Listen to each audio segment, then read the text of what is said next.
कहने के लिए बहुत सारी बातें हैं गुरु महाराज के बारे में। कुछ उनकी क्वालिटीज़ के बारे में है, कुछ उनकी एक्टिविटीज़ के बारे में है, कुछ उनकी शरणागति के बारे में है और कुछ उनके मूड और मिशन के बारे में है। तो गुरु महाराज के बारे में आप सब जानते ही हैं।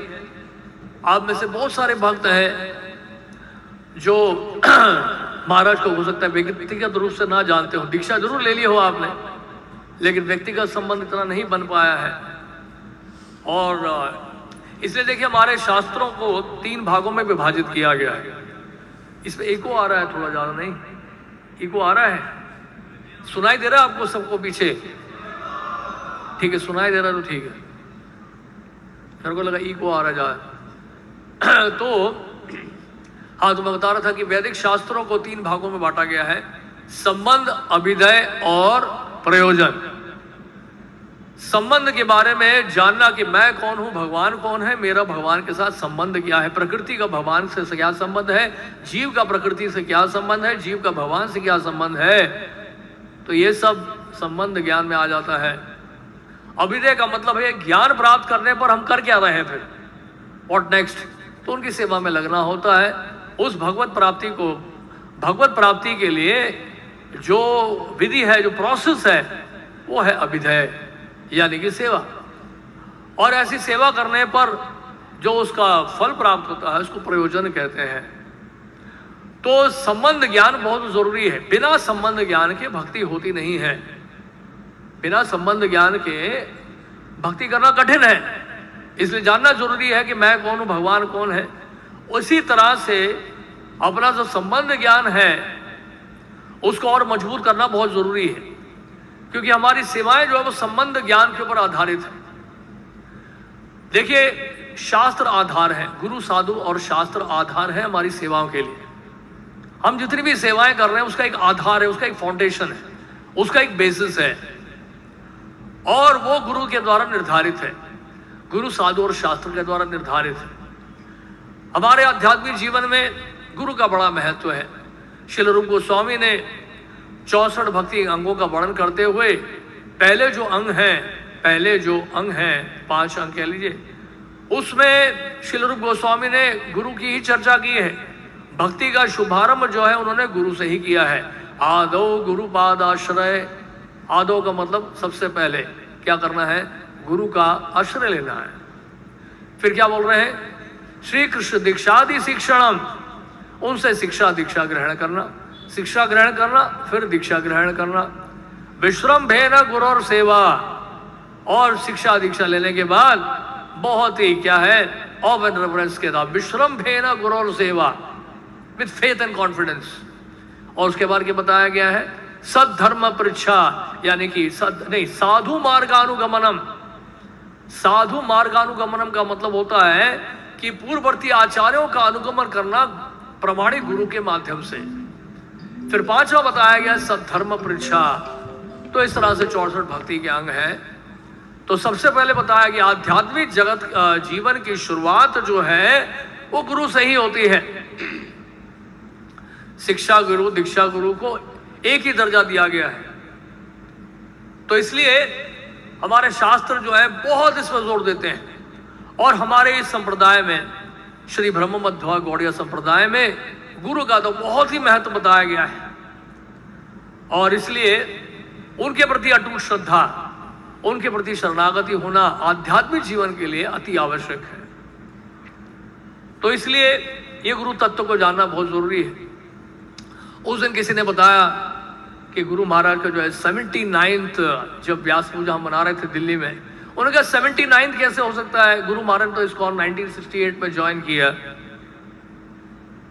लेकिन 1968 में निश्चित रूप से ज्वाइन किया होगा, लेकिन गुरु तत्व जो है वो इटर्नल प्रिंसिपल है।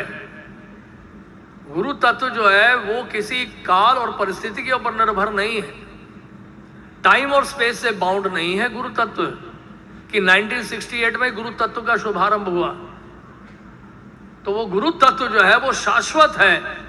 जिस दिन गुरुदेव, प्रमाणिक गुरु जो है इस धराधाम में, इस पृथ्वी में अपने चरण रखते हैं बद्ध जीवात्मा का उद्धार करने के लिए, वही दिन उनका श्री व्यास पूजा का दिन है।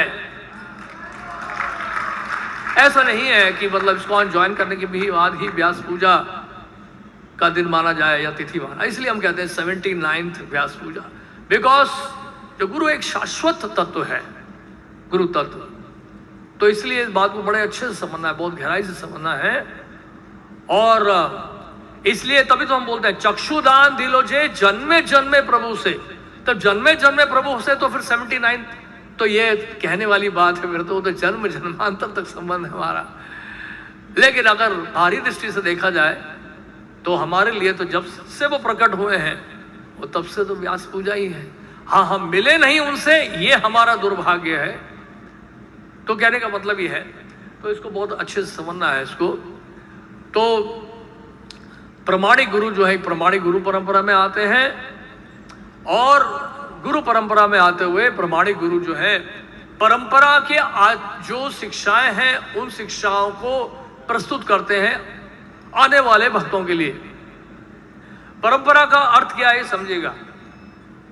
परंपरा का एक अर्थ यह भी है कि जो गुरु को सेवाएं मिली है अपने गुरु से या गुरु परंपरा से, उन सेवाओं को जारी रखना। वो सेवाएं जो है नित्य सेवाएं हैं। एक प्रोग्राम है हमारा नित्य सेवा करके, लेकिन जो गुरु की सेवा है वो भी नित्य सेवा ही है।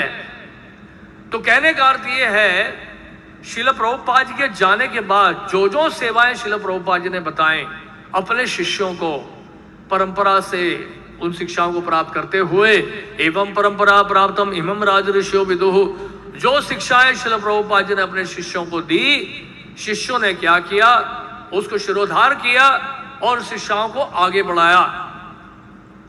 यानी कहने का मतलब है यह शिष्य का परम कर्तव्य है।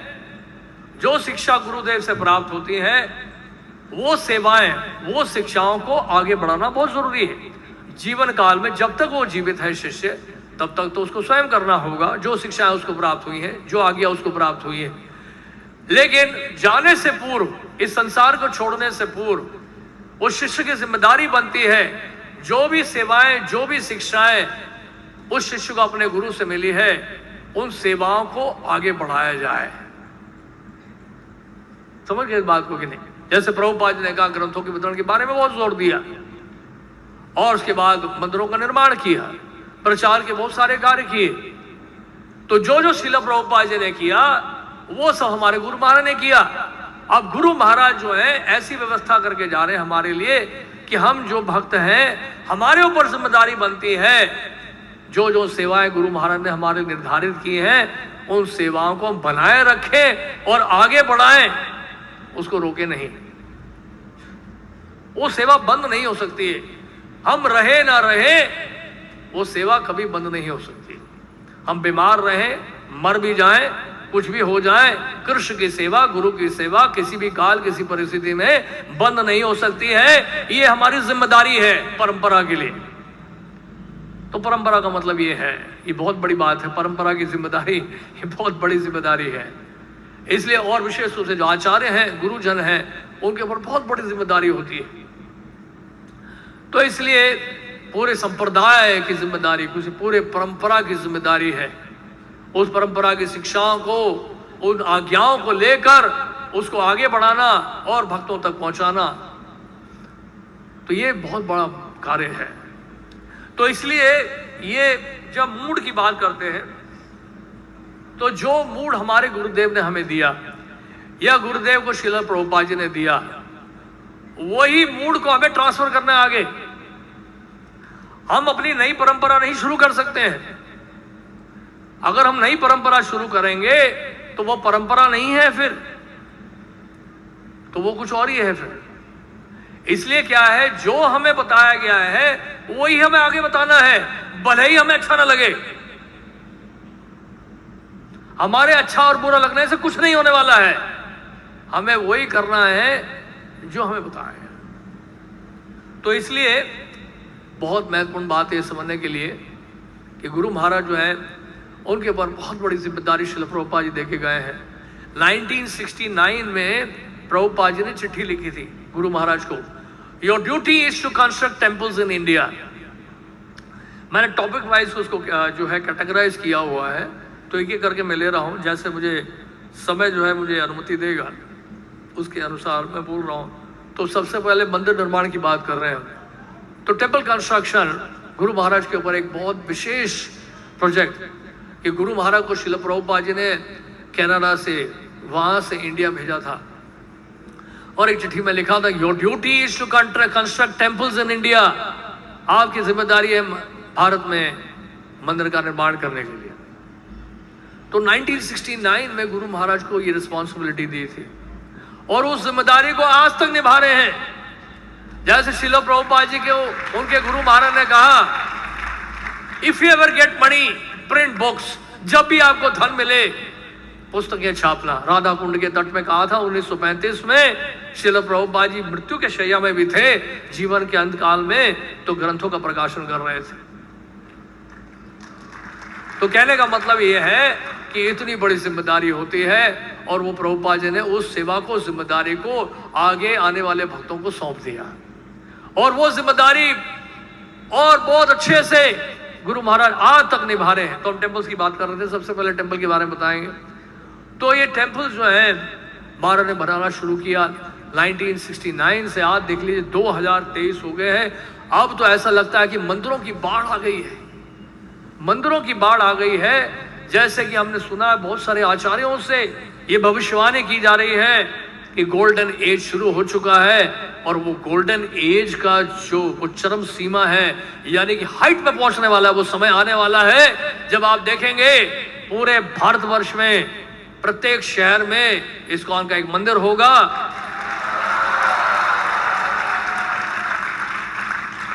ये भविष्यवाणी सच होगी, देखना आप। ये मैं नहीं कह रहा हूं, ये परंपरा की भविष्यवाणी है। और प्रत्येक शहर में आपको इस्कॉन का टेम्पल मिलेगा। इसका मतलब प्रत्येक शहर में आपको कृष्ण प्रसाद भी मिलेगा। तो फिर ये ट्रेन में लंबी यात्रा करने की जो समस्या है कि प्रसाद की व्यवस्था नहीं हो पाती है, इतना सारा प्रसाद ले जाते हैं, रास्ते में खराब हो जाता है, बहुत सारी बातें आती है, वो टेंशन ही खत्म हो जाएगी क्योंकि हर स्टेशन में आपको गरम गरम प्रसाद मिल जाएगा इस्कॉन के माध्यम से। ये आप देखना अगले 10 साल में, देखना चमत्कार देखना आप। और ऐसा हो रहा है। अभी 300 से अधिक केंद्र हो गए हमारे इस्कॉन के इंडिया में। तो इस्कॉन इंडिया के ऊपर बहुत बड़ी जिम्मेदारी श्रील प्रभुपाद ने गुरु महाराज को दी। वैसे तो और भी बहुत सारे कंट्रीज में महाराज की जिम्मेदारी है, लेकिन भारत में यहाँ पर मंदिरों का निर्माण विशेष रूप से जो महाराज ने कराया है, एक एक करके एक एक शहर में 10-10 मंदिर, 12-12 मंदिर, बाप रे बाप, कोई कल्पना भी नहीं कर सकता है। जैसे श्रील प्रभुपाद जी ने दिल्ली में श्री श्री राधा पार्थसारथी मंदिर जहां पर है, तो ये प्रभुपाद जी की इच्छा थी कि दक्षिण दिल्ली में एक भव्य मंदिर का निर्माण हो, ऐसे बेहद स्थान में जहां पे लोग वहां पर मलमूत्र त्यागने आते थे और पीछे की तरफ देखा जाए तो पूरा स्लम एरिया था, ऊबड़ खाबड़ जगह, पहाड़ी इलाका। ऐसे स्थान में मंदिर बनाना तो कल्पना से परे था, जो गुरु महाराज ने करके दिखाया।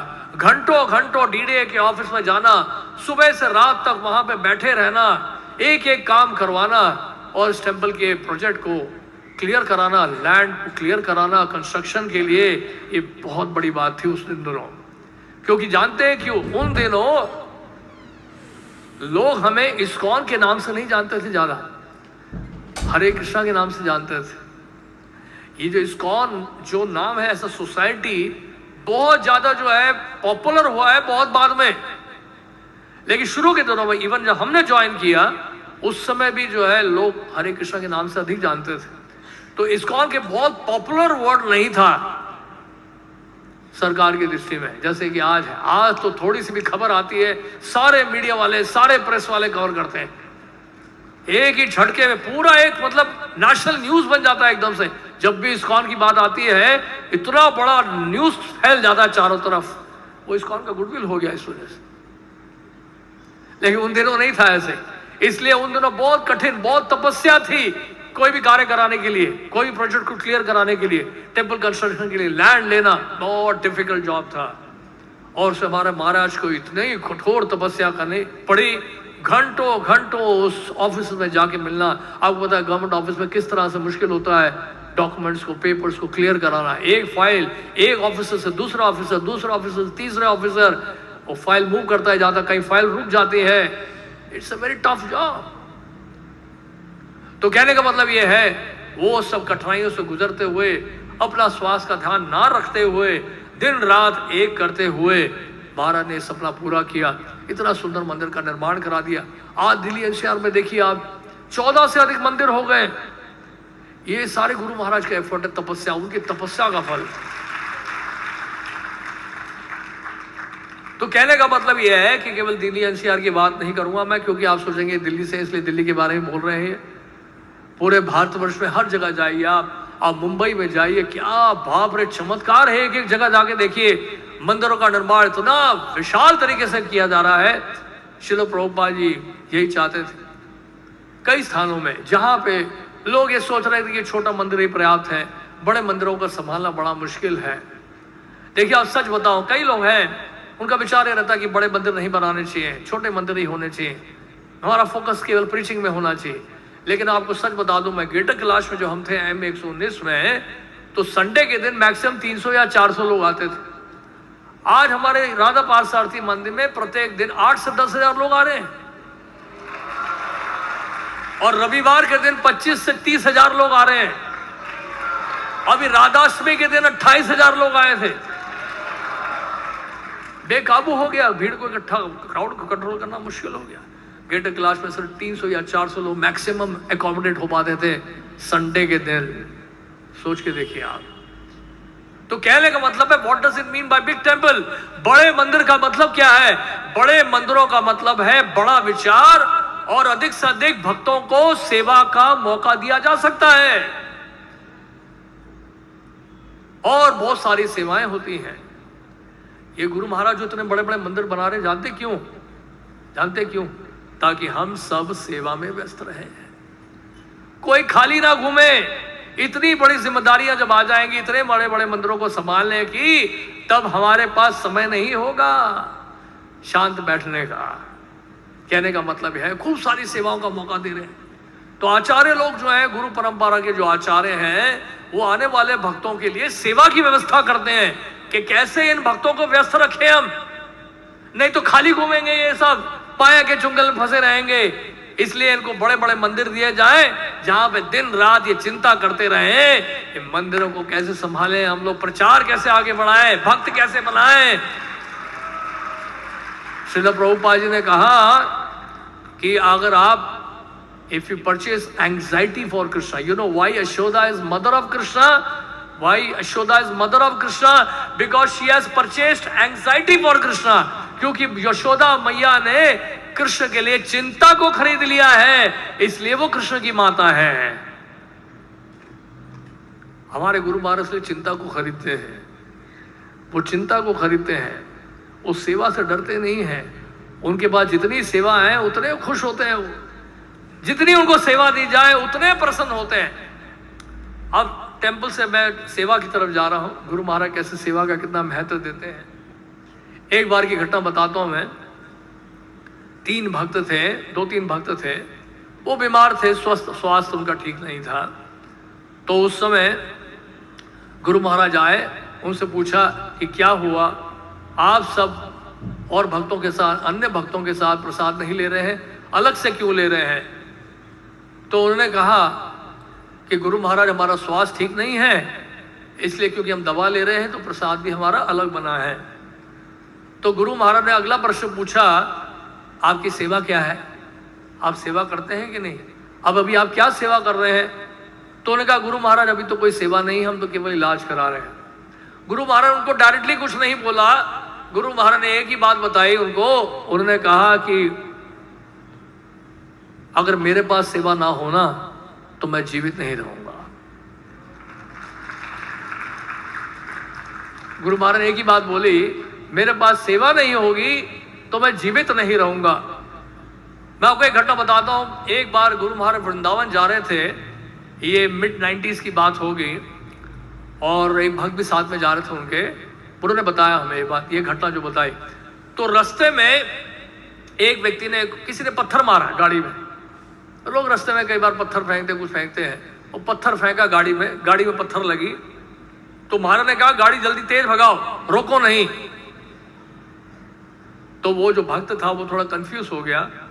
उसने गुरु महाराज से पूछा कि गुरु महाराज आपने गाड़ी रोकने के लिए नहीं कहा, आपने कहा गाड़ी जल्दी भगाओ, जल्दी भगाओ।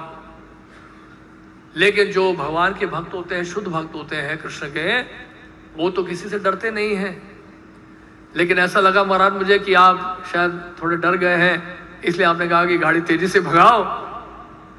तो गुरु महाराज ने कहा, जानते क्या बोला? गुरु महाराज ने कहा कि मैं कृष्ण से सेवा नहीं लेना चाहता, मैं कृष्ण से सेवा नहीं लेना चाहता, मैं कृष्ण की सेवा करना चाहता हूं। वृंदावन जब पहुंचे तो वृंदावन के एंट्रेंस में आप जानते हैं हमेशा जाम लगा रहता है, और आजकल तो और ज़्यादा वहाँ पे जाम लगा रहता है, ट्रैफिक इतना बढ़ गया है। दिल्ली के लोग वहाँ बस गए हैं या सड़कों में ही रहते हैं, गाड़ियाँ लेके खड़े रहते हैं, एंट्री नहीं हो पाती है। भक्ति वेदांत स्वामी द्वार जहाँ पर उससे पहले लंबी लाइन लगी रहती है, अब तो पार्किंग भी पीछे की तरफ हो गई है। तो वहाँ खड़े थे और गुरु महाराज को आरती करनी थी 7 बजे की, कृष्ण बलराम की आरती, गौर निताय की आरती है, जो भी गौर आरती करनी थी महाराज को। महाराज की सेवा करने की देखिए इतनी लालसा है, लोलुपता देखिए उनकी सेवा की। सब बैठे हुए हैं गाड़ी में, महाराज के हाथ में डीटीज का बैग था, महाराज की शिलाएं भी है उसमें, आपने देखा बहुत सारी शिलाएं हैं। एक बार किसी ने बोला कि गुरु महाराज आप विदेश जा रहे हैं, ये तो बहुत बड़ा आपके लिए बोझ हो जाएगा, साथ में हैवी है बहुत, ये उसको उठा के ले जाना, कैसे ले जाएंगे उठा के आप इनको? तो जानते गुरु महाराज ने क्या बोला? गुरु महाराज ने कहा, मैं इनको नहीं उठा रहा हूं, ये मुझे उठा रहे हैं, ये मुझे लेके जा रहे हैं, मैं इनको नहीं लेके जा रहा हूं। तो वहां जब पहुंचे तो वहां पे क्राउड इतना हो गया, अब महाराज को चिंता हो गई। लगभग 6:15 साढ़े 6 बजे का टाइम हो गया, 7 बजे आरती करनी, जाके स्नान भी करना है, तिलक भी लगाना है। तो हम लोगों ने सोचा कि गुरु महाराज शायद आरती हो जाएगी, मिस हो जाएगी महाराज की, तो हम सब चिंता में पड़ गए, करें क्या? इतना ट्रैफिक था। महाराज ने बैग उठाया, अपने शोल्डर में रखा, दरवाजा खोला, गुरु महाराज कहते मैं जा रहा हूं, आप लोग बाद में आ जाना। महाराज नीचे उतरे और उस भीड़ के बीच में से ऐसे तीर की तरह निकले महाराज। उन दिनों आपने देखा नहीं, आप लोगों ने कई गुरु महाराज को देखो, उस समय देखा नहीं जब महाराज स्ट्रांग बिल्ड थे और महाराज का शरीर बड़ा स्वस्थ लगता था एक्सटर्नली देखने में। वो आप में से कितने भक्तों ने देखा महाराज को उस तरह से? बहुत कम भक्तों ने पुराने सभी भक्तों ने देखा है। तो महाराज उस समय ऐसी एनर्जी होती थी, उनके साथ चलना बड़ा मुश्किल होता था, इतना फास्ट चलते थे महाराज प्रभुपाद जी की तरह। उतर के ऐसे स्पीड से चले महाराज, भीड़ को चीरते हुए वो मंदिर में प्रवेश किए। हमने सोचा महाराज की तो आरती मिस हो जाएगी, अब कहाँ महाराज पहुंचेंगे, क्योंकि 6:40 हो गए थे और 7 बजे की आरती है। जैसे ही 7 बजे हम टेम्पल में प्रवेश किए, महाराज आरती कर रहे थे, ऑल्टर में थे उस समय। ये उनकी लोलुपता है, ये उनकी लालसा है सेवा करने की। क्या लालसा है, क्या अटैचमेंट उनका सेवा से, अमेजिंग। क्योंकि सेवा से जब अटैचमेंट की बात आती है तो एक बार भक्त ने बोला कि महाराज मुझे वहाँ पे जो कंग्रेगेशन मुझे जिम्मेदारी दे रहे हैं, मुझे हेड बनाना चाहते हैं उस एरिया का। तो गुरु महाराज ने कहा कि हमें पोस्ट से नहीं, सेवा से अटैच होना है। महाराज का हमारा अटैचमेंट जो है वो सेवा से होना चाहिए, पद से नहीं होना चाहिए। क्योंकि अगर पद छूट गया, अगर सेवा से अटैचमेंट ना हो तो पछताओगे बहुत। तो सेवा से अटैचमेंट होगा तो कोई भी सेवा पकड़ लोगे, कभी दुखी नहीं होगे। अगर पोस्ट से अटैच रहोगे, आज आपके पोस्ट है कल पोस्ट नहीं रहेगा, फिर क्या करोगे आप? इसलिए गुरु महाराज का कि सेवा से अटैचमेंट बढ़ाओ। इस सेवा से अटैचमेंट, क्योंकि सेवा करने वाला व्यक्ति जो है वो तो चरणामृत बांट के भी खुश रहेगा।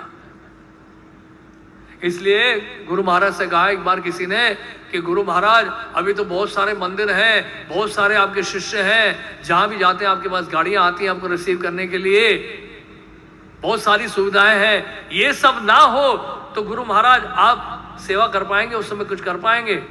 गुरु महाराज ने कहा कि मैं जंगल में भी रह सकता हूं अगर मेरे पास श्रील प्रभुपाद जी की बुक्स हो। तो ये उनका डिटर्मिनेशन, एंथुसियाज्म रहता था सेवा के लिए। आप उसका अंदाजा नहीं कर सकते क्या स्पिरिट था उनका। उन दिनों मुझे याद है कि गुरु महाराज जन्माष्टमी के दिन राधा रास बिहारी की मंगल आरती कर रहे होते थे और शाम को आते तो राधा पार्स आरती की गौर आरती करते थे और कुछ लोगों से मिलकर वृंदावन जाते थे और अर्धरात्रि को अभिषेक करते थे। वहां पर जन्माष्टमी का अभिषेक वृंदावन धाम में करते थे।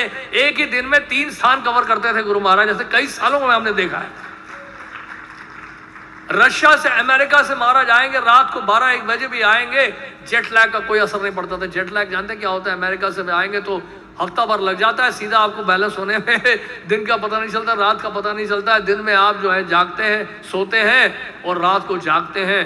लेकिन गुरु महाराज जब आते थे वहां से, कई दूर कंट्री, दूर देश से आते थे, और रात को अगर 12 बजे की फ्लाइट से भी आएंगे बंदर, 1-2 घंटा का विश्राम दिखेगा देखने के लिए, और सुबह हमने देखा राधा पार्थ आरती की आरती करते, मंगल आरती करते उनको, और उसके बाद पूरे दिन फिर एक्टिव रहते थे महाराज। ऐसे कितने सालों घंटों घंटों सेवा करते हुए उन्होंने बिताया है। महाराज ने कहा कि प्रभुपाद जी को मैंने वचन दिया है, आई विल कीप मूविंग, मैं एक जगह रुकूंगा नहीं। और आज भी महाराज उस बात को सच कर रहे हैं, साबित कर रहे हैं। अभी देखिए स्वास्थ्य उनका ठीक नहीं, आप तो जानते ही हैं, एक्सटर्नली देखें तो उनका स्वास्थ्य बहुत खराब है, लेकिन आप देखिए इंटरनली तो बिल्कुल क्या है, नवयौवन है वो, बिल्कुल वो अपने सिद्ध स्वरूप में है। उनके जैसा कोई यंग नहीं है यहां पर। तो उसके बाद अब देखिए, अभी महाराज मुंबई गए और जुहू गए, मीरा रोड गए, खारगर गए, सूरत गए। एक दिन पहले सूरत में थे महाराज। एक दिन पहले फोन आया गुरु महाराज का, महाराज कह रहे मैं सूरत जा रहा हूं, मैं गाड़ी में बैठा हूं, मैं कल दिल्ली पहुंचूंगा।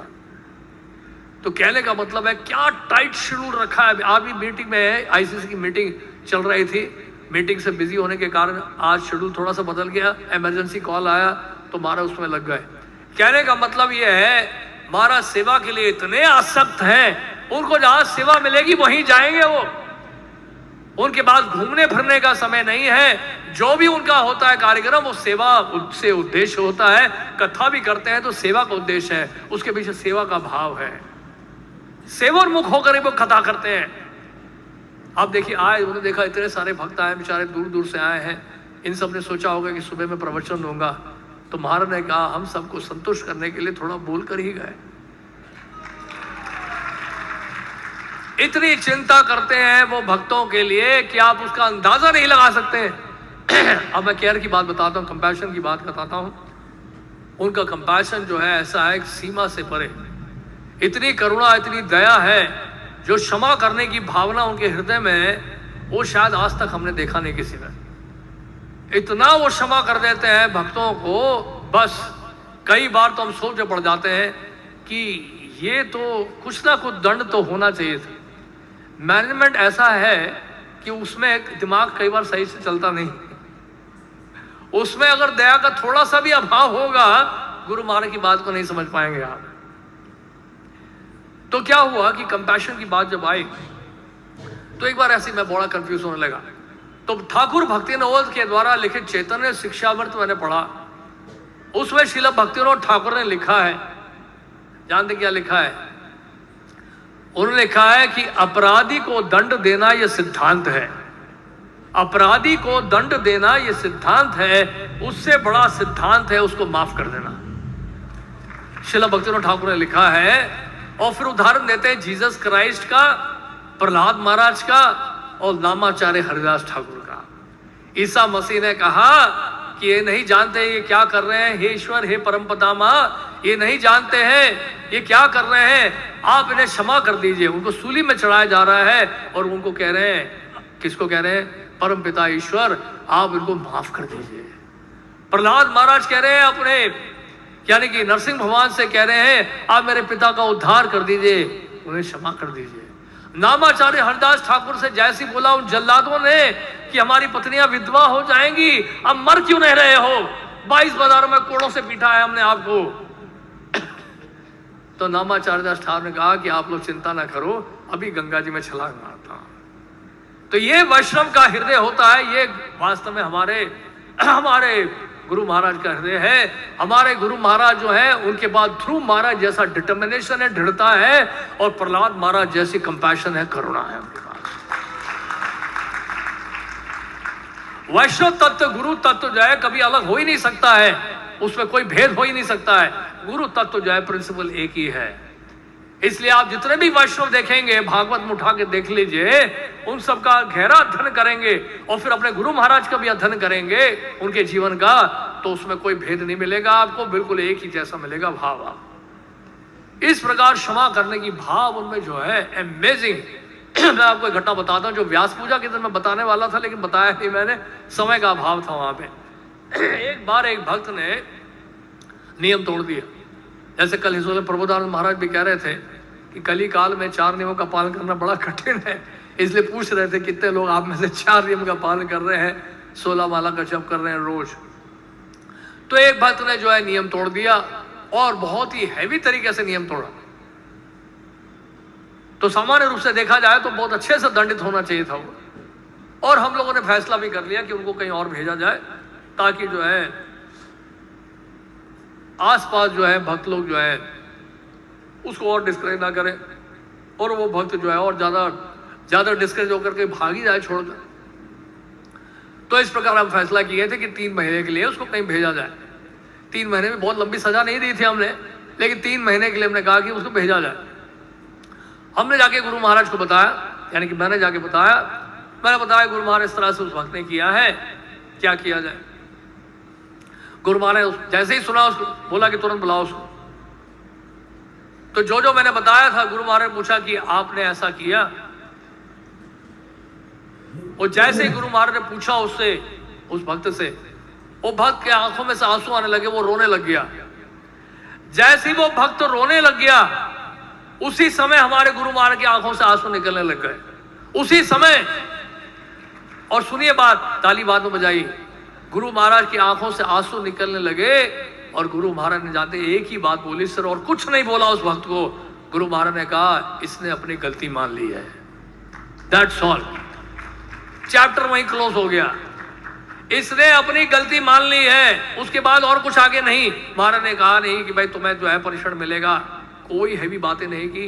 महाराज केवल रो रहे थे और महाराज ने केवल ये कहा इसने अपनी गलती मान ली है।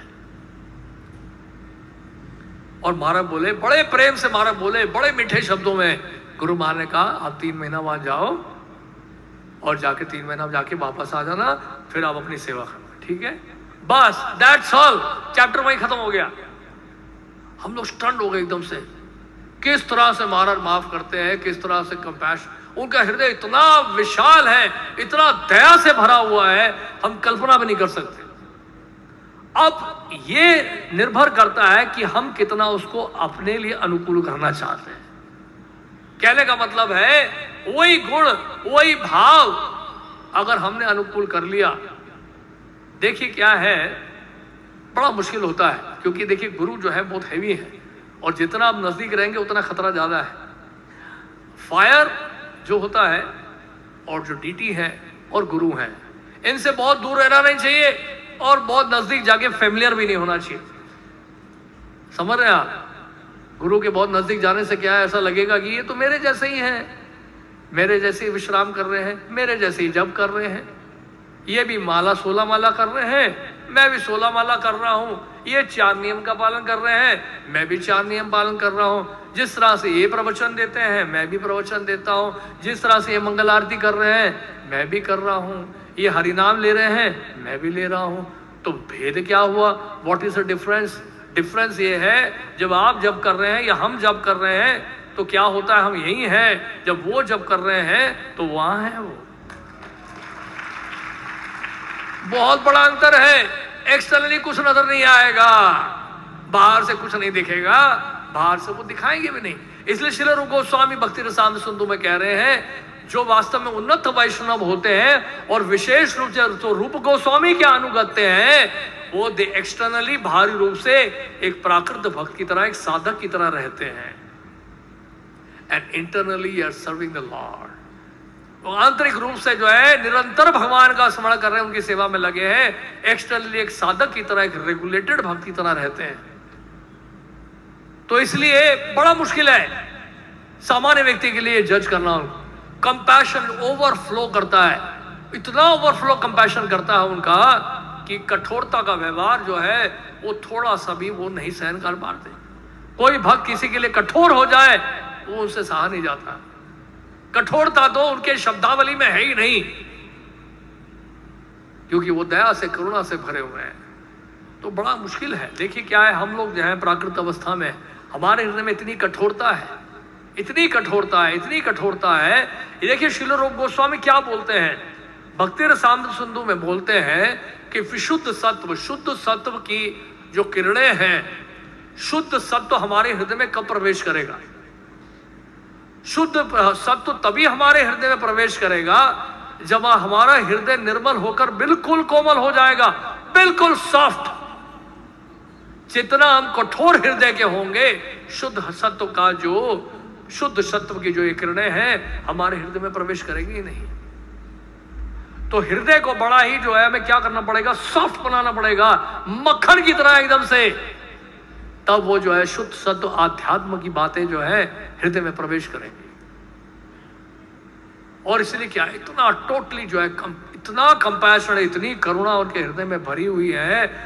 यानी कि कहने का मतलब यह है, आप सोचेंगे कि इतना भारी पहाड़ है, इतना हमने गलत कार्य कर दिया, क्या होगा, गुरु महाराज हमें क्या कहेंगे, क्या कहेंगे, कहीं हमें निकाल तो नहीं देंगे, सेवा से हटा तो नहीं देंगे।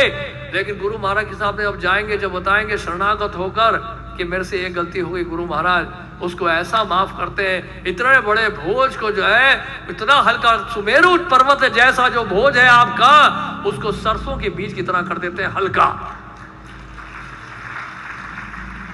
वो सारा भार उठा देते हैं और फिर से आपको सेवा में लगा देते हैं। क्या उनके अंदर अमेजिंग क्वालिटी है, ये अमेजिंग क्वालिटी। और सही बात, ये तो कोई कंपैशन की बात हुई। कंपैशन का मतलब ये नहीं होता है कि सच ना बोले। जब सच बोलने की बात आती है तो ऐसा सच बोलते हैं जिसको बोलने पर हम लोग 100 बार सोचेंगे। एक बार की घटना बताता हूं कि एक व्यक्ति आया था, व्यापारी आया था, तो उसका जो है कंस्ट्रक्शन का काम है, बिल्डर है वो। तो वो आया, उसने बताया कि महाराज ने पूछा उससे कि आप बिल्डर हैं, कंस्ट्रक्शन करते हैं। तो गुरु महाराज ने बोला कि आपके 5 स्टार होटल भी है क्या? उसने कहा हाँ महाराज जी मेरे 5 स्टार होटल भी हैं। तो उसमें आप बीफ भी बेचते होंगे? और कहा महाराज जी क्या करें, बहुत सारे फॉरेनर्स भी आते हैं, उसका डिमांड रहता है बहुत, तो हम बीफ भी बेचते हैं। 5 स्टार होटल में पूरा नर्क है। तो फिर गुरु महाराज जानते क्या बोला उसको? स्ट्रेट फॉरवर्ड, सीधा मुंह पे बोला महाराज ने, बड़ा पोलाइटली, बहुत धीरे धीरे बोला, लेकिन सीधे बोला, आप गोमांस बेचते हैं, बीफ बेचते हैं, इसके लिए तो आपको नर्क जाना पड़ेगा। सीधा मुंह पे। वो उसका चेहरा एकदम से 12 बजे उसके चेहरे में पसीना पसीना आ गया, वो स्टंड हो गया एकदम से। महाराज ने बड़ा ग्रेवली पोलाइटली बोला, इसके लिए तो आपको नर्क जाना पड़ेगा। तो सच बोलने से घबराते नहीं है महाराज, ये मत सोचिए। गुरु महाराज हमारे कैसे हैं कि भक्तों के बीच में मेमने की तरह रहते हैं, बाहर जाते हैं प्रचार के लिए तो शेर की तरह होते हैं। इसलिए आपने महाराज का देखा होगा, जब महाराज कन्वर्सेशन में वो डी प्रोग्रामर के साथ कनाडा में वैंकूवर में किस तरह से देखा हमने 1980s का, अर्ली 80s का क्या कन्वर्सेशन महाराज का, लायन की तरह है महाराज। हमें याद, एक बार महाराज को हम ले गए थे कनॉट प्लेस में, 92 की बात है, जब कंस्ट्रक्शन स्टार्ट हो ही रहा था, लैंड मिल गया था हमें। तो एक बहुत बड़े बिजनेसमैन थे कनॉट प्लेस में, तो मैं उनको लेके गया था महाराज को। तो महाराज को लेके गए तो मैंने कहा महाराज ये एक्सपोर्टर हैं, गारमेंट के एक्सपोर्टर हैं, राइस के एक्सपोर्टर हैं, और बीवरेजेस भी बनाते हैं। बीवरेजेस का मतलब जानते हैं ना? तो फिर हाँ जी, तो फिर एनीवे जानते हैं आप। तो वहां जब गए तो फिर बाहर हम लोग बैठे थे रिसेप्शन में, तो उसे अंदर बुलाया। तो वो बहुत जो है एकदम वैसे ईगोइस्टिक था, उसने अपने पाँव के ऊपर पाँव रख के बैठा होता है ऐसे करके। तो महाराज ने फिर कैनेडियन एक्सेंट में प्रीचिंग करना शुरू कर दिया, क्योंकि महाराज का कनाडा का बैकग्राउंड है। मैं हैरान हो गया, महाराज का एकदम से एक्सेंट बन गया, महाराज पूरा कैनेडियन की तरह। जैसे वो वैंकूवर में जो कन्वर्सेशन है वो डी प्रोग्रामर के साथ, उसमें महाराज का देखिए पूरा कैनेडियन एक्सेंट है, उसी एक्सेंट में महाराज प्रीचिंग कर रहे थे। ऐसा प्रीचिंग किया महाराज ने उसको। महाराज ने कहा, उसने कहा कि महाराज पूछा कि आपकी बिवरेजेस की कंपनी भी है? उसने कहा हाँ जी महाराज जी मेरी बिवरेजेस की कंपनी भी है। महाराज जानते क्या बोला? महाराज ने कहा आप जैन हैं, जैन होकर शराब बेचते हैं? ऐसे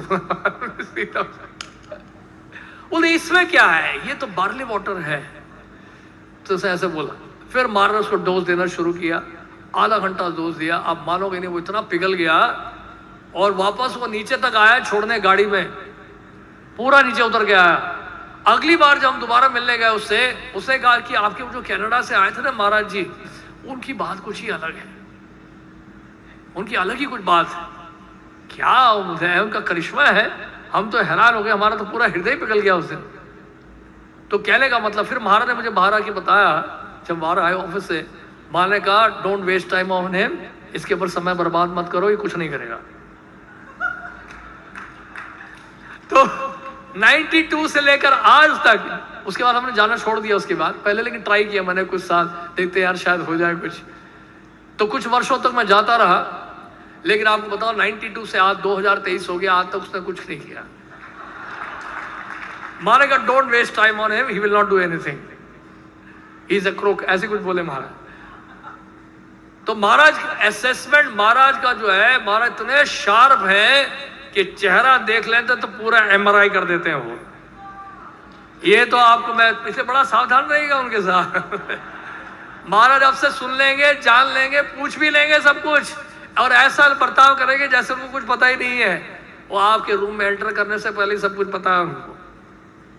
सब कुछ जानते हुए भी अनजान बनते हैं वो, सिर्फ आपको एनकरेज करने के लिए, हमें एनकरेज करने के लिए, ताकि हमें बोलने का मौका मिल जाए। ये फैक्ट है, ये 100% फैक्ट है। ये मैं आपको एग्जैजरेशन नहीं कर रहा हूं, मैं बताता हूं, आपको प्रूफ देता हूं उसका। एक आए थे नेपाल से क्या पता नहीं कहां से था वो, और उसको एंटरटेन कर रहे थे, हम जानते क्यों। उसने कहा, मैं उसको कल्टीवेट कर रहा था पर्सनली, तो उसने कहा कि हम फाउंटेन आपका डेवलप कर देंगे, ये आपका जो है अपडेटेड नहीं है, बड़ा आउटडेटेड हो गया है, रोबोटिक्स भी आपका बड़ा आउटडेटेड है, उसको हम अपडेट कर देंगे। बड़ी बड़ी बातें करता रहा वो, और हमारे ही भक्तों से लक्ष्मी लेता रहा, ये कहते हुए कि हम मल्टीपल वीजा लगा देंगे आपके लिए 10 साल का। तो हमारे कई भक्तों ने उनको पासपोर्ट देना शुरू कर दिया और लक्ष्मी भी देना शुरू कर दिया, और बीच बीच में वो फीस्ट भी स्पॉन्सर करता था, जिसमें हम उसको राधा कृष्ण का, राधा पार्वती का लैमिनेशन, माला, प्रसाद साथ देते थे उसको, जैसे करते हैं हम लोग डोनर्स के साथ, धन्यवाद देते हैं सबके सामने। So we used to greet him and thank him. तो इस तरह से चलता रहा 1 महीना 2 महीना। बलराम पूर्णिमा के दिन भी, वैसे तो गुरु महाराज कभी नहीं अलाउ करते मैं बलराम पूर्णिमा के लिए वृंदावन जाने के लिए, लेकिन क्योंकि ये मैंने कहा था महाराज इस तरह से कह रहा है, तो बलराम पूर्णिमा वृंदावन जाना चाहता है, तो कह रहा है मैं भी जाऊँ। हाँ हमारे का ठीक है, अगर इनके साथ जाना तो जा सकते हो 1 दिन के लिए। फिर मैं उनके साथ भी गया, तो काफ़ी समय तक कल्टीवेट करते रहे, कुछ हो नहीं रहा था। फिर मैंने अल्टीमेटली गुरु महाराज को सरेंडर कर दिया, इन द सेंस कि गुरु महाराज को कहा कि मैंने कहा महाराज ऐसा है, मुझे तो कुछ समझ में नहीं आ रहा है, 2 महीने हो गए लगातार मैं इसके ऊपर काफ़ी समय बिता रहा हूँ, कुछ रिजल्ट नहीं आ रहा है, और ये क्या ही रहा है बस कि लगाएगा 1 करोड़ 2 करोड़ लगाएगा, नथिंग इज हैपनिंग। महाराज ने कहा उसको मुझसे मिला दो, मैं देख के सब बता दूंगा।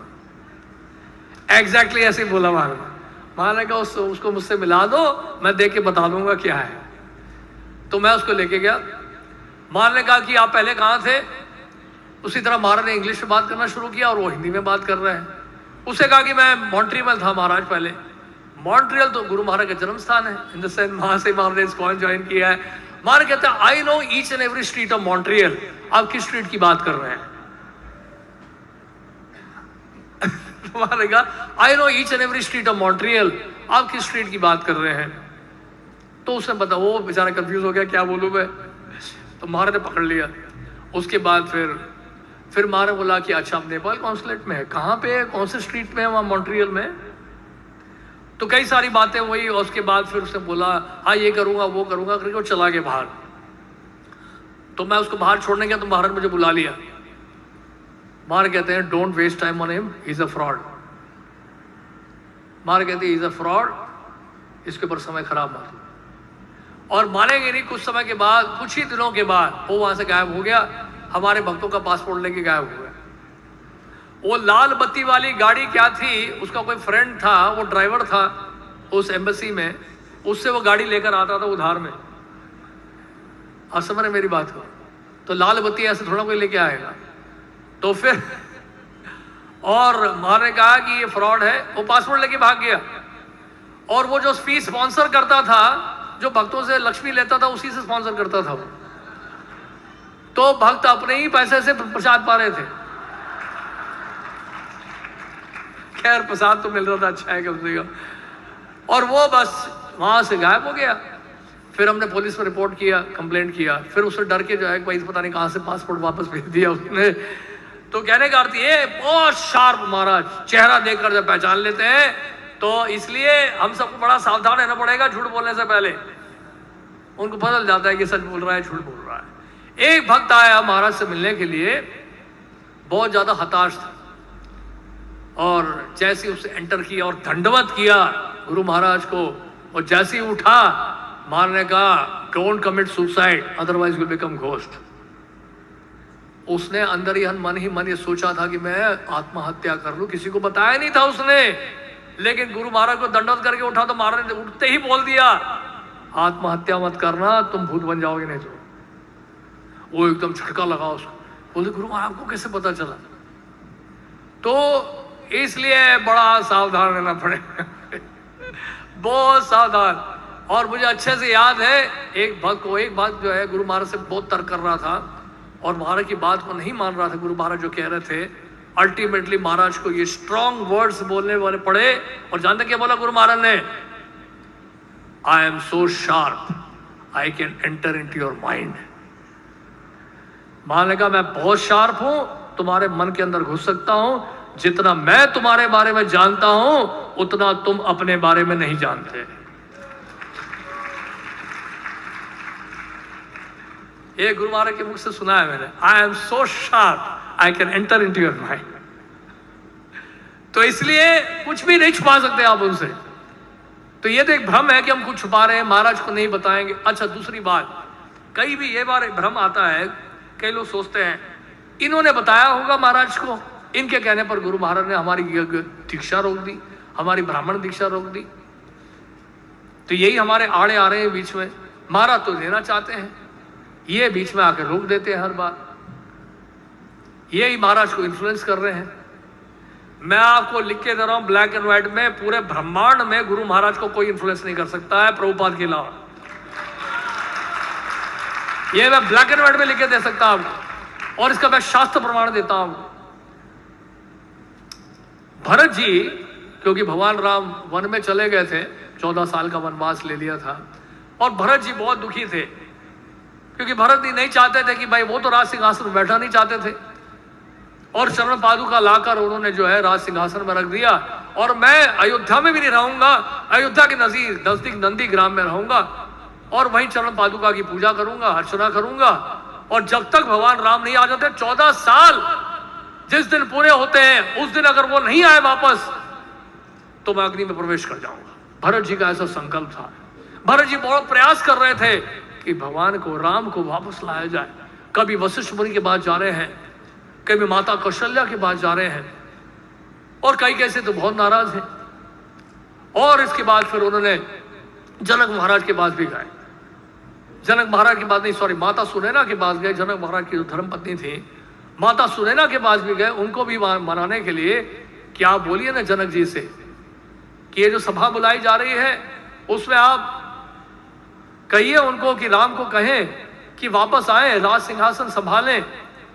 ये राज सिंहासन जो है उन्हीं के लिए है, अयोध्या का राज सिंहासन। मैं उसमें बैठा नहीं वाला हूं। हम सब जो है विरह के कारण जो है मर जाएंगे, जीवित नहीं रह पाएंगे। कृपा करके आप उनको बोलिए ना, आप कहेंगे तो जनक महाराज मान जाएंगे। क्या बोले? आप कहेंगे तो जनक महाराज मान जाएंगे। जल्दी होता है ऐसे कि जनरली जो है जो पति होते हैं पत्नियों के कहने पर मान जाते हैं। होता है कि नहीं होता है? आप सबके कहने पर मानते कि नहीं मानते? नहीं मानते हैं, लेकिन ऐसा उनका विश्वास था कि आप कहेंगे तो मान जाएंगे। जानते सुनैना क्या बोले? माता सुनैना क्या बोली? माता सुनैना बोली जनक महाराज मुक्त पुरुष है। क्या बोली वो? जनक महाराज मुक्त पुरुष है, उनके ऊपर किसी का प्रभाव नहीं पड़ता है। बाकी आप कह रहे हैं तो मैं कह दूंगी, बाकी फैसला उनके हाथ में है। तो कहने का मतलब है बिल्कुल वैसा ही है हमारे गुरु महाराज, उनके ऊपर किसी का प्रभाव पड़ता नहीं है। वो तो केवल भक्तों को खुश करने के लिए कई बार मान जाते हैं, प्रभाव उनके ऊपर नहीं पड़ता है किसी का, किसी के कहने पर नहीं आते हैं। जैसे प्रभुपाद जी की आज्ञा का पालन करना, आप कितना भी कह लो गुरु महाराज आराम कर लीजिए, टाइम पे प्रसाद ले लीजिए, टाइम पे रेस्ट कर लीजिए। देखिए एक बार बताता हूँ आपको एक घटना, सेवा से अटैचमेंट की बात की थी ना मैंने, तो एक बार गुरु महाराज के पास मैं गया, मैंने कहा महाराज को डायरेक्टली बोलने वाला हूं, जो होगा देखा जाएगा, नहीं थोड़ा बोल्डली और स्ट्रेट फॉरवर्ड बोलना पड़ेगा, क्योंकि महाराज टाइम पे प्रसाद नहीं लेते, टाइम पर रेस्ट नहीं करते हैं। तो हमने बोला महाराज ऐसा है, श्रुति के प्रभु कीर्ति प्रभु बता रहे थे कि श्रील प्रभुपाद जी जो है टाइम के बड़े जो है कड़क थे। 1 बजे मतलब घंटी बज जाएगी, प्रसाद नहीं आया तो समझ लो फायर, और वो प्रसाद गर्म होना चाहिए। 1 बजे मतलब 1 बजे एंटर करना चाहिए प्रसादम रूम में, और वो भी गर्म एकदम से। वो प्रभुपाद इतने स्ट्रिक्ट होते थे, he was so regulated, so scheduled, समय समय पर इस समय ये करना है, इस समय ये करना है, इस समय ये करना है, उस समय वो होना चाहिए, नहीं तो फायर। तो श्रुति कीर्ति प्रभु ने बताया था कि 1 बजे मतलब अगर लंच का टाइम है तो 1 बजे प्रसाद पहुंच जाएगा प्रभुपाद जी के टेबल पे। और कई बार लेट हो जाता तो प्रभुपाद लेते नहीं थे, फिर बोलते तुम्हारे कारण मेरा शेड्यूल खराब हो रहा है, तुम लेट कर रहे हो।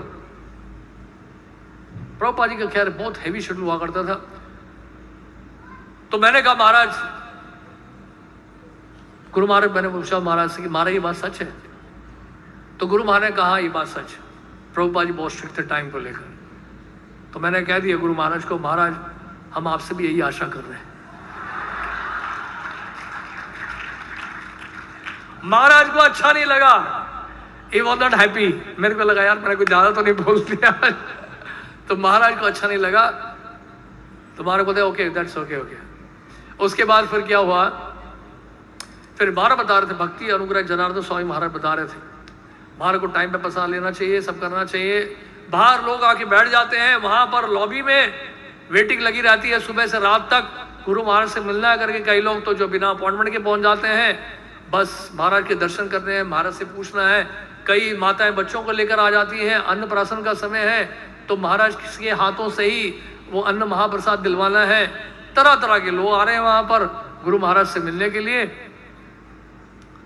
और महाराज का प्रसाद का टाइम है, प्रसाद रेडी है, सबको टेबल में रख दिया है, प्रसाद लेने के लिए जा रहे हैं। बाहर लोग बैठे हुए हैं, वेट कर रहे हैं। महाराज ने देख लिया, महाराज का लोग वेट कर रहे हैं, बहुत देर से लगता है, ऐसा करो उनको बुला लो, प्रसाद डिले हो गया, बाद में लेंगे। तो फिर गुरु महाराज को बोला, भक्तों ने कहा कि महाराज आप प्लीज प्रसाद पहले ले लीजिए, लोग वेट कर सकते हैं, 15 मिनट में कुछ नहीं हो जाएगा, आप तो वैसे भी थोड़ा सा ही लेते हैं, 5-10 मिनट के बाद मिल सकते हैं आप। बहुत बहुत बोलते रहे बेचारे, हाथ जोड़ते रहे। सर्वेंट्स के लिए तो बहुत तपस्या है, गुरु महाराज के साथ सेवा करना भैया बहुत टफ काम है। अगर आपको थोड़ी सी भी आसक्ति है प्रसाद पाने में और सोने में, तो पर्सनल सर्विस मत लेना गुरु महाराज की, ये क्लियरली बता रहा हूं मैं आपको। कब क्या होगा कुछ पता नहीं है। जैसे श्रील प्रभुपाद जी ने एक बार आधी रात को उठा दिया भक्तों को कि मैं अभी दीक्षा दूंगा, बुला लो उनको, क्योंकि कल सुबह में जाना है, फिर पता नहीं दोबारा कब आऊंगा। तो फिर गुरु महाराज को जब बोलने लगे तो गुरु महाराज ने कहा this is not the way I work, उनको बुलाओ, this is not the way I work, प्रसाद बाद में लूंगा, भक्त पहले वेट कर रहे हैं, उनको बुलाया जाए। कहने का मतलब है भक्तों को देखकर महाराज इतने उत्साहित होते हैं। अभी आने से पहले महाराज का दांत का कुछ ऑपरेशन हुआ था, दांत से ब्लीडिंग निकल रही है, और क्योंकि कुछ द्वारका के भक्तों को टाइम दे दिया महाराज ने मिलने के लिए, और वो पहुंच गए, तो महाराज ने जो है माइक लिया अपना, बोलने में तकलीफ हो रही है, वैसी आवाज महाराज की धीमी चल रही है, उसके बावजूद ही महाराज लेक्चर दे रहे हैं और बात कर रहे हैं। महाराज को कह रहे हैं महाराज दांत अभी भी ठीक हुआ है आपका, अभी नहीं बोलना, डॉक्टर ने बोला है 2-3 दिन रेस्ट के लिए। नहीं रुक रहे हो, बोलते जा रहे हैं, प्रीचिंग करते जा रहे हैं। कहने का मतलब क्या स्पिरिट है। देखिए प्रभुपाद जी के कुछ शिष्यों में ऐसा मैं देखता हूं, शरणागति ऐसी है जिसके कारण हमारे आंदोलन चल रहा है। सच बताएं, मैं सच बात बताता हूं, गुरु महाराज को 6 महीना लगाना पड़ा मेरे ऊपर, तभी जाके मैंने टाइटल स्वीकार किया। ये ओपनली बता रहा हूं मैं आपको। लेकिन फाइनली महाराज ने मुझे एक बात बोल दी। महाराज जानते हैं, महाराज बोले जानते हो प्रभुपाद जी क्यों सफल हुए? प्रभुपाद जी 11 साल में क्यों सफल हुए? क्योंकि हम शरणागत थे। हम प्रभुपाद जी जब कहते थे वी नेवर थॉट ट्वाइस, हम दोबारा कभी नहीं सोचते थे। प्रभुपाद जब कहते थे तो तुरंत करते थे, इसलिए प्रभुपाद जी सफल हुए 11 वर्ष में। तो कहने का मतलब ये है कि इतना सरेंडर, इतनी शरणागति उनमें है प्रभुपाद जी के लिए, वो केवल क्या है, बातों से नहीं, एक्शन से दिखती है, उनके व्यवहार से दिखती है, उनके आचरण से दिखती है। ऐसा अटैचमेंट श्रील प्रभुपाद जी के अकल्पनीय है, अद्भुत अद्भुत। अभी पीछे गौरताय की स्थापना कर रहे थे पंचशील में, जो गेस्ट हाउस है हमारा, वहां गौरताय की स्थापना की श्रील प्रभुपाद जी, सॉरी गौरताय की स्थापना की। और वहां बता रहे थे, मैं तो उस समय गया था, कहीं गोवर्धन गया था, तो बता रहे थे गौरताय कि जब अभिषेक चल रहा था, गुरु महाराज की आंखों से आंसू आ रहे, आंसू आ रहे, और वहां प्रवचन देते हुए आंसू बहाते हुए प्रभुपाद जी को याद कर रहे हैं कि प्रभुपाद जी का सपना सच हो रहा है। प्रभुपाद जी ने कहा था इस मंदिर बनाने के लिए, देखिए इतने सारे भक्त, इतने सारे मंदिर बन रहे हैं, प्रभुपाद जी की सारी इच्छाएं पूरी हो रही। रो रहे हैं महाराज, सारा श्रेय श्रील प्रभुपाद जी को दे रहे हैं, इतनी सारी सफलताओं के बाद। कितनी बड़ी बात है, देखिए आप, रंच मात्र भी आसक्ति नहीं है अपने सफलता में। जिस तरह से श्री रूप गोस्वामी, श्री सनातन गोस्वामी गोविंद देव जी का, मदन मोहन जी का मंदिर बनाकर वृंदावन में 12 वनों में भटकते रहते थे, किसी को सेवा देकर उसी मंदिर में रहकर सुविधाओं में नहीं रहे। श्री रूप गोस्वामी, श्री सनातन गोस्वामी उस मंदिर में रहकर आराम से नहीं रहे, मंदिर बना के सेवा देकर फिर निकल गए वन में, ग्रंथों की रचना करने के लिए, भजन करने के लिए, तपस्या और वैराग्य का जीवन अपनाने के लिए। उसी तरह से हमारे गुरु महाराज जी हैं। 5 बज गए, मुझे पता ही नहीं चला समय कैसे बीता है, समय तो बहुत जल्दी नहीं। और एक आध बातें मैं बताना चाहूंगा, बड़ी महत्वपूर्ण बातें हैं। पीछे ईश्वर भक्ति चारू महाराज के क्लिपिंग्स आ रहे थे, छोटे छोटे क्लिपिंग्स, और क्लिपिंग्स में से एक क्लिपिंग जो है बहुत अच्छा लगा मुझे, जो कि हमारे गुरु महाराज की टीचिंग से बिल्कुल 100% मिलता जुलता है। मैंने बताया ना, गुरु तत्व इस वन, इसलिए आप किसी भी गुरुजन से सुनोगे, अगर वास्तव में अगर प्रमाणिक गुरु हैं, आपको एक ही सिद्धांत मिलेगा, कोई अलग इंस्ट्रक्शन नहीं मिलेगा। इसलिए आप जितने भी शिक्षा गुरु हैं उनमें अपना दीक्षा गुरु देख सकते हैं। ये गुरु तत्व का एडवांस अंडरस्टैंडिंग है। तो उनसे क्या सुना हमने, तो भक्ति चारू महाराज वो विनम्रता की बात कर रहे थे। तृणात अभी सुने चेन तरोरे भी सहिष्णुना, अमानी ना मान देना कीर्तनीय सदा रे। गुरु महाराज के हजारों प्रवचनों में से अगर सबसे अधिक भारत ने अगर जोर दिया है, किस शिक्षा को जोर दिया जानते हैं? इसी शिक्षा, तृणात अभी सुने चेन तरोरे भी सहिष्णुना। गुरु महाराज के शिक्षाओं का ये एसेंस है सूत्र रूप में। ये सबसे महत्वपूर्ण इंस्ट्रक्शन गुरु महाराज का रहा है इतने सालों में, जो हमने अनुभव किया है। तो इसमें भक्ति चारू महाराज बता रहे थे, वो ये बता रहे थे कि इस्कॉन में हमें बहुत बड़ा नहीं बनना है, हमें क्या बनना है? छोटा बनना है। छोटा जानते क्यों बनना है? उन्हें कहा कि आध्यात्मिक जगत का जो दरवाजा है, गोलोक वृंदावन का जो दरवाजा है, वो बहुत छोटा है। बहुत बड़े बनोगे तो प्रवेश नहीं कर पाओगे, छोटे रहोगे तो घुस जाओगे, छोटे रहोगे तो घुस जाओगे। उन्होंने कहा जितना अपने आप को छोटा रखोगे उतना कृष्ण आपको याद करेंगे। जितना बड़ा बनने की कोशिश करोगे और गुरु परंपरा को भूल जाओगे तो कृष्ण की नजर में आप भूल जाओगे। कहने का मतलब ये है कि उन्होंने बड़ा अच्छा बताया कि कहने का मतलब ये है कि हमें छोटे से छोटा बनने का प्रयास करना है, बड़ा से बड़ा बनने का प्रयास नहीं करना। अगर छोटे से छोटा बनने का प्रयास करेंगे तो कृपा ऐसे बरसेगी कि अगर आप पीछे भी बैठे होंगे, गुरु क्या कहेंगे? उसको आगे ले आओ, वो क्यों पीछे बैठा है। तो ये जो है विनम्रता और सहनशीलता के प्रतीक हमारे गुरु महाराज हैं, जिनकी विनम्रता जो है, सहनशीलता इतनी है, सहन शक्ति इतनी है उनकी, इतनी विपदाएं, इतना उनके अंदर जोर प्रेशर रहता है पूरी संस्था को लेकर, पूरे वैष्णव समाज को लेकर, शिष्यों को लेकर। एक एक जो उनका जो जिम्मेदारी उनको जो दी गई है, ऐसे उसको जो है संभालते हैं, ऐसे उसका सामना करते हैं। ध्रुव महाराज की तरह उनका संकल्प है, उनकी दृढ़ता है। तो इसलिए गुरु महाराज के जीवन काल से, जीवन चरित्र से हम बहुत सारी शिक्षा ले सकते हैं। मुझे लगा कि 1 घंटा ऐसे ही बीत गया, क्योंकि आप में से कई लोग गंगा स्नान के लिए गए थे, इसलिए थोड़ा सा लेट शुरू किया हमने। लेकिन सच बताएं 1 घंटा तो बिल्कुल भी पर्याप्त नहीं है। और जितना हम लोग शरणागत होने की कोशिश करेंगे, उनकी आज्ञा का पालन करेंगे, उनके जैसे भाव को स्वीकार करेंगे हम लोग, तो देखिएगा यही वैष्णव बनने का तरीका है और कोई बनने का तरीका नहीं है। अगर हम वैष्णव बनना चाहते हैं तो हमें गुरु महाराज के इच्छाओं को और उनकी आज्ञा का पालन करना होगा। गुरु महाराज चाहते हैं कि हम अधिक से अधिक जिम्मेदारी लें संस्था के लिए, अधिक से अधिक ग्रंथों का वितरण करें, श्रील प्रभुपाद जी के ग्रंथों का अध्ययन करें, हमारी प्रातःकालीन साधना इतनी मजबूत रहे जैसे हमारे गुरु महाराज की साधना है। गुरु महाराज ने एक बार कहा, I am fanatic about morning program. Guru महाराज ने कहा, I am fanatic about morning program. Guru Maharaj morning program के लिए इतने फैनेटिक हैं, कहने का मतलब ये है प्राण जाए पर प्रातःकालीन कार्यक्रम छोड़ते नहीं महाराज। आज भी आरती का लैम्प उठाने में बड़ी दिक्कत होती है उनको, फिर भी उसको उठा के ऐसे घुमाते हैं बड़ी मुश्किल से और पूरी आरती करते हैं। रोज आप देखिए कोई ना कोई एक आरती जरूर करते हैं महाराज। ऐसी साधना जैसे रघुनाथ दास गोस्वामी के बारे में लिखा है चैतन्य चरितामृत में कि श्री रघुनाथ दास गोस्वामी की साधना कैसी थी, जैसे कि पत्थर की लकीर, उस तरह की साधना है हमारे गुरु महाराज की। ऐसी साधना उनकी और ऐसी सेवा का भाव, ऐसा सेवा का भाव प्रातःकाल कितने भी महाराज कितने भी व्यस्त क्यों ना हो, जब वो साधना करते हैं, जब करते हैं, उस समय किसी बात नहीं करते महाराज। मॉर्निंग वॉक में भी जाते हैं, प्रभुपाद जी की नकल नहीं करते हैं। गुरु महाराज कहते हैं मैं जब करूंगा आई लाइक टू चैंट।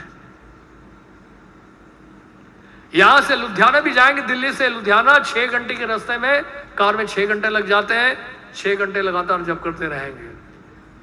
एक बार बता रहे थे हमारे प्रभुपाद जी के शिष्य थे कृष्ण गोपाल प्रभु, बता रहे थे मैं उनके साथ बस में गया रात को, और महाराज रात को सोए नहीं, पूरी रात जब करते रहे, पूरी रात माला करते रहे महाराज। तो महाराज कहते हैं मुझे ट्रैवलिंग इसलिए भी जब करना अच्छा लगता है क्योंकि उसमें मुझे जब करने का मौका मिल जाता है। हरिनाम में इतनी रुचि उनकी है, इतना आकर्षण है, जहां कहीं भी समय निकलता है हाथ उनका सीधा बीड़ बैग में जाता है।